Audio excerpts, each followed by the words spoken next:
Hello class, Mr. Stone here. The problem they gave us today, it's actually looks a little complicated. It's three triangles. What they want us to solve is for x.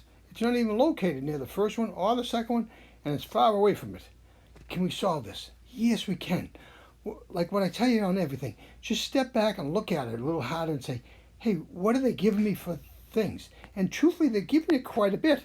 Like they gave it two of the angles down the bottom. Okay, we remember the straight line rule that we have up here. I put the rules up here so you get the straight line rule there.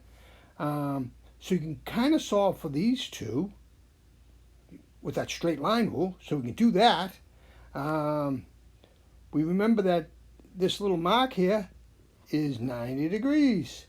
So we can solve for that one. We know that's 90. Then up the top here, if you look, they got two lines. What those two lines in this top one stand for, they tell you it's an isosceles triangle, and that those lines are congruent to each other. That means they're equal to each other. So both of these lines are the same, but on an isosceles triangle, if you read it, I put it right above there, it tells you that not only are the two lines the same, the two angles opposite those equal lines are the same. So that means this is x, and it means this one's x too. So they're both the same. You got two x's. So what we really have to solve for, we just have to fill in the rest of the blanks. So let's start.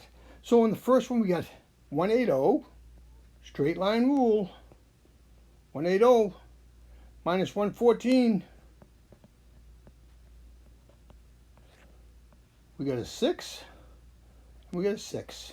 So that tells you that 66 is this one. 66. Now, the next one we have a 123, so we have 180. 80 minus 123. We got a 7. And we got a 5. So that tells you this one's 57. Now, we remember inside the triangle, here's the rule for that one. That's 180 degrees. So let's do the next one. So we got 57 and 66. See what that total is. We got a 3. We got a 1, 2. 123.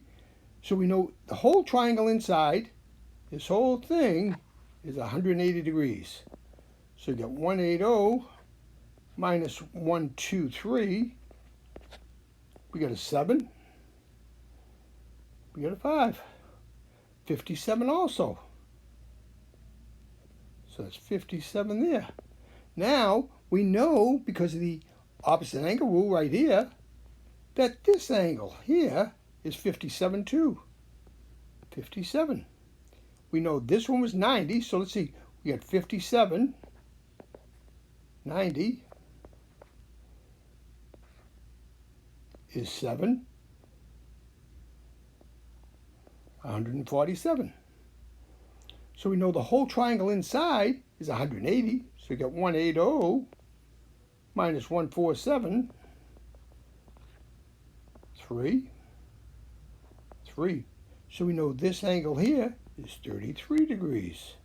The opposite angle rule comes into play again, right up there. So that tells you that this one is 33 also. So both of those are 33. And then we know if the other two angles are the same, so we can take the 180, which is a total triangle, minus 33. We got a 7 there.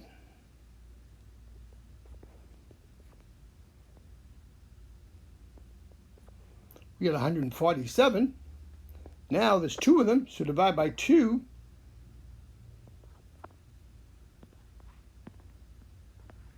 $73.5 is angle X.